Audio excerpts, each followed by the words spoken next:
नोटबंदी जब हुई तब कहा गया कि पाकिस्तान में भारत की फेक करेंसी छापी जाती थी और भारत और पाकिस्तान के जो करेंसी नोट हैं उनके रॉ मटेरियल एक ही कंपनी से लिए जा रहे थे। वो ब्रिटिश कंपनी थी, वही रॉ मटेरियल पाकिस्तान को भी देती थी, वही रॉ मटेरियल भारत को भी देती थी।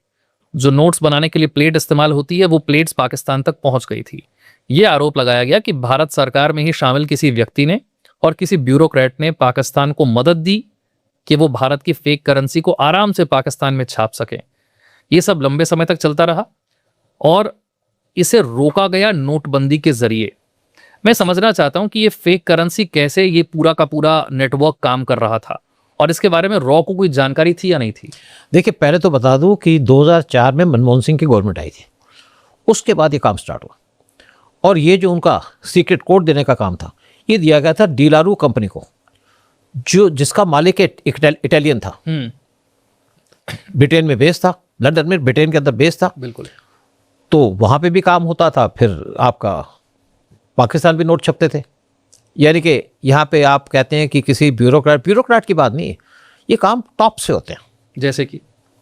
जैसे कोई बड़ा पावरफुल आदमी हो, पावरफुल लेडी भी हो सकती है, मिनिस्टर तो छोटी बात है, मिनिस्टर से ऊपर प्राइम मिनिस्टर हो सकता है। प्राइम मिनिस्टर के बस की नहीं, लेकिन प्राइम मिनिस्टरशिप उसके पास टाइम किसके पास हाथ में थी? मनमोहन सिंह के हाथ में तो नहीं थी, वो तो डी फैक्टो प्राइम मिनिस्टर थे। समझ जाइए आप। तो चलता रहा।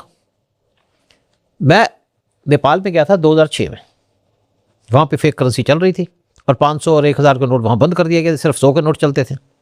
और एक बार नेपाल से उनके बैंक, क्या है, कौन सा बैंक है उसका, एक बैंक है, उसके लोग यहाँ पे आए, बैंक से पैसा निकाल के, उनके फेक करेंसी थी। क्योंकि नेपाल सबसे आसान रास्ता इंडिया के अंदर घुसने का, और पाकिस्तान की नेपाल में बहुत बड़ी एम्बेसी है और वहाँ पे ISI के लोग भरे हुए हैं। आपने देखा जितने इंडिया के अंदर ज़्यादातर अटैक होते, टेररिस्ट अटैक होते, नेपाल से ही आते थे। यही पाकिस्तान में फेक करेंसी छपती है, फिर वो करेंसी जाती है नेपाल। छपती थी वहाँ पे, आपके वहाँ पे ही ब्रिटेन के अंदर डीलारू कंपनी उसमें सारा कुछ काम करती थी, फिर जाती थी वहाँ पे, वहाँ से आती थी इंडिया के अंदर, और जो नेपाल के रास्ते से। और आपने जो नाम सुना होगा पिक्चर धुरंधर के अंदर, जो नाम सुना, मेजर इकबाल उसका असली नाम नहीं है, चाहे कोई ब्रिगेडियर वो। मेजर इकबाल एक दूसरे नाम से नेपाल में पोस्टेड भी था और फेक करेंसी का काम करता था। जब उसको एक्सपोज किया गया, वहाँ से PNG कराया गया, तो मेजर इकबाल को पोस्ट कर चला गया उसके बाद आपका बैंकॉक के अंदर, और बैंकॉक में उनके PM गए नेपाल के एक टाइम पे, कोइराला। तो वापस जब प्लेन में आए तो उनके प्लेन के अंदर फेक करेंसी के नोट थे। फिर क्या हुआ, इंडिया में ट्रक पकड़ा गया, उसके अंदर फेक करेंसी के नोट मिले, शायद बिहार में था, कहाँ था, मैं मुझे इस चीज़ का एग्जैक्टली नहीं पता। तो गवर्नमेंट के कान खड़े हो गए, ये तो कोई धंधा चल रहा है अच्छा सा।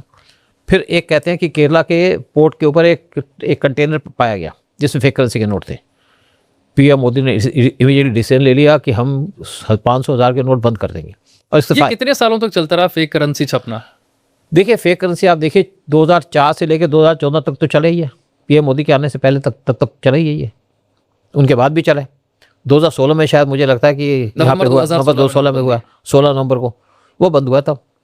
और वहाँ पे तो लोगों के नोट पकड़े। एक पाकिस्तान के जो पिक्चर के अंदर दिखाया गया धुरंधर के अंदर कि एक ने सुसाइड कर लिया था, उसका सारा पैसा डूब गया था। और ये देखिए, ये पैसे से टेररिज्म चलता था। पाकिस्तान फलता फूलता था, इंडिया अंदर से खाली हो रहा था। फिर इनका एक जब आपके फाइनेंस मिनिस्टर चिदम्बरम थे तो सब कुछ ठीक था, सब कुछ चल रहा था आराम से, किसी ने क्वेश्चन नहीं किया। पार्लियामेंट का पूछा तो कहते हम कैसे रोक सकते हैं।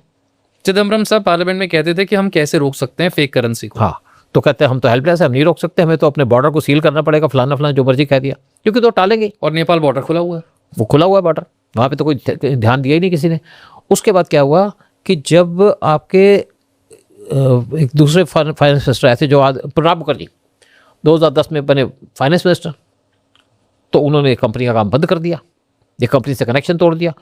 प्रणब मुखर्जी साहब ने फेक करेंसी को रोकने की कोशिश, हाँ, रोक ही दिया था हिसाब से कि वहाँ प्रिंटिंग का काम बंद कर दिया। लेकिन गोविंद राम करके एक फॉरेन सेक्रेटरी था, एक फाइनेंस सेक्रेटरी था, प्रणब मुखर्जी को जब हटाया गया, प्रेसिडेंट बना दिया, तो गोविंद राम ने दोबारा से कनेक्शन दे दिया आपका उस कंपनी को, फिर नोट छपने शुरू, कॉन्ट्रैक्ट दे दिया बगैर किसी के अप्रूवल के, चलता रहा। लेकिन फायदा कौन उठा रहा था?